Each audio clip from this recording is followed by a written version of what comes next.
Thank you very much, dear colleagues. Can you hear me? Yes, we can hear you. Positive. Can you see my slides? Yes, we can see your slides. So, Alexei, dear colleagues, thank you very much for the invitation and for this opportunity to speak up, to share my position as practitioner, and many thanks for the very high level of presentations and very high level of speakers today.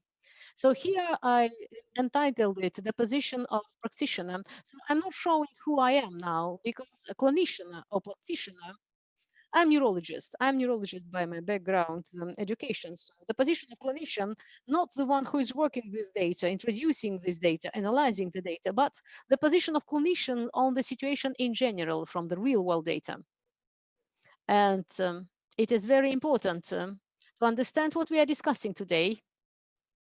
We all discuss what are these acronyms, because we need to understand, because reality is reality. I have the data and evidence is evidence, but all these definitions, they definitely need interpretation, and there are some nuances that are extremely important to move on, because without proper understanding of these nuances, the rest becomes senseless. And most important objectives to get criteria of features that will help us to model and to predict if we speak about the big data. So what is reality? Well, there are multiple definitions and understandings, but in order to get data from realities, we need to formalize it. We need to make reconstruction. And only through this element, which is in the brain, via particular effects, and we do it through the tools, then we can switch reality to the reconstruction and then to use this data. Because there is territory, like it's shown on the left, and then reconstruction of this territory can be switched to the map. So the map itself, so we are talking, we are communicating without description of particular villages or rural areas. We are describing very specific underground stations like here. So such definitions as data and formalization is probably the most important. Because the data, these are words, understandings, symbols formalized, which provide the option for the storage, processing, and transmission. Formalization, these are results of observations. This is knowledge, analysis, synthesis in symbols. In symbols. Without these basic things, we cannot move on. Well, unfortunately, I will show you some examples. And I'm very happy to listen to such brilliant presentations, but I would probably give a little bit of tar into this barrel of honey, because it doesn't look so nice. Those of us who really work with big data, real big data, then you understand that the level of this real big data is very disputable. And in order to move to high quality of data and speak the same language, we need to formalize it. Without it, we will not be able to move on. In order to be able to speak about formalization, we need to first understand ontology, semantics, and resources. Without that, we cannot move on. And these are basic things, basic building blocks. I'm not reading the definitions of ontology, semantics, and other things. The other challenge with small data, big data, the other challenge, because there is a really dump of data, lots of registries in an Excel, then there is lake of data. These are huge data of insurance companies or pharmacological companies, pharmaceutical companies, but all in all, cumulatively, in order to get something out of it, at least evidence, model, or prediction. So 80% of time is lost just to prepare the data, And this is a huge challenge. Mainly related to the semantics, to the ontology, related to the fact that we have to ask correct question. You have to ask correct question and then to find where to look for the answer. That is why these massives of data are very important. But what is also very important is the fact that we should speak the same language. Very simple example. So we all speak about national resources of the Ministry of Health. Ministry of Health is telling us that international disease classification is coded. So this is version 10, and there are particular codes here, OID and URN. So if we take one of the big entities, St. Petersburg, what we see here, clear differences even here. top-level definitions. This is international disease classification in the reference book. That means St. Petersburg International Disease Classification is coded this one. Ministry of Health is coding this way, and all 85 regions of Russia are coding it the same way, their own way. So 85 different codings of the International Disease Classification, IDC. And our reference books are very different. We don't have classification. We don't have guiding documents. And everybody is living his own life in this case. These are very simple examples, maybe not related to the particular nuances. And without it, we cannot speak about it. And unfortunately, each designer, and they have to identify the logics of how particular fields should be filled in. That leads to time losses. So this is a very good example of challenges in the data, existing data. So there are clinics that send the test through the registry to laboratory. So if clinics sends this data as medical service, this code, and laboratory returns the other code. And it's always like that. And code link is neither in the reference book, so sometimes it's absent in the classificator. What does it lead to? They send a blood serum, but what they get, the analysis of urine. And this is endless. We see it in every region. We see it in every specialized center that wants to get clear data, but we always see that. So without general blah, blah, blah, and about the great future, we initially should be very formalized. We should use the same terms, the same definitions. So this is a very big program and budgets. On the selected 14 indications, we see that 37% is taken by multiple sclerosis. And this is really important. But looking at the definition, G35, this is a coding of multiple sclerosis that exists in the International Disease Classification and nothing else, nothing else. No types or subtypes. It's always like that in oncology or in some other specialties. But we live with the classificator, national classificator of the Ministry of Health, which is linked to the International Disease Classification. 85 entities of Russian Federation, they have their own reference books and they're also somehow linked to the International Disease Classification. But the biggest problem here is that there are types of multiple sclerosis that can get money because they're very formalized because of the excess of drugs.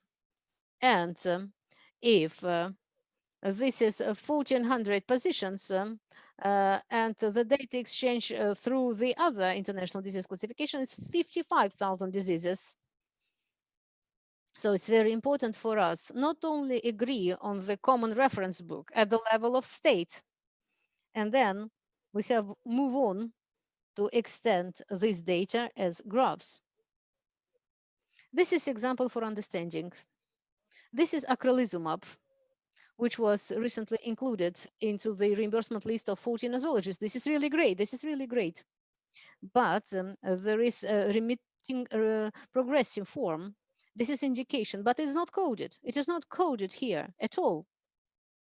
And then Ministry of Health regulator, which is spending money, is sending letters to everyone saying, please, your extracts from the charts, put them into our story. So if regulator is not using codes, not using common classification, but just collecting the papers. So the previous colleague, oncologists, they're showing how the regulators are working with the loan information. So then it looks really ridiculous. I can give you other example. This is what sort of papers our patients bringing for the expertise. So this is the same patient with the same diagnosis, but difference in between hospitalizations 1 month. So 2 different diagnoses here. And one is not matching international disease classification, osteomyelitis David. And then next one is G35 without coding. It's just G35 and then some text description. You cannot work with that. And One more example. This is my patient, brings the recommendation. So this is reality. This is reality. This is real world. So when in the Academy of Science they're writing, how do they coding it? How can we interpret that? How can we translate that? If they say eat brain, what does it mean? Eat brain. So my suggestion to all distinguished colleagues who are participating in this conference, let's identify these problems. And the problems are the following. Currently, only financial data is structured, nothing else. When the patient was administered, when the patient was discharged, and some interventions if needed. We don't essential things, we don't have them. What is the solution? We need to extend functionality of existing platforms. So administrative things should be there, and plus to that should be information system for the user. In fact, this is the biggest challenge because doctors are simply typing the data in for the chief doctor for him to report, but there is nothing there from medicine, nothing medical there. That's the biggest challenge. Then no ontology, no semantics in the Russian healthcare. We use federal, regional, municipal reference book with different codes. It's not possible. It's unbearable if we don't have the classification. So then any effort would be lost. So at least clear classification is needed because until that, like Babylonian Tower, we will all speak different languages. So without the unification of this, Ministry of Health regulator should tell us what reference books we have to use.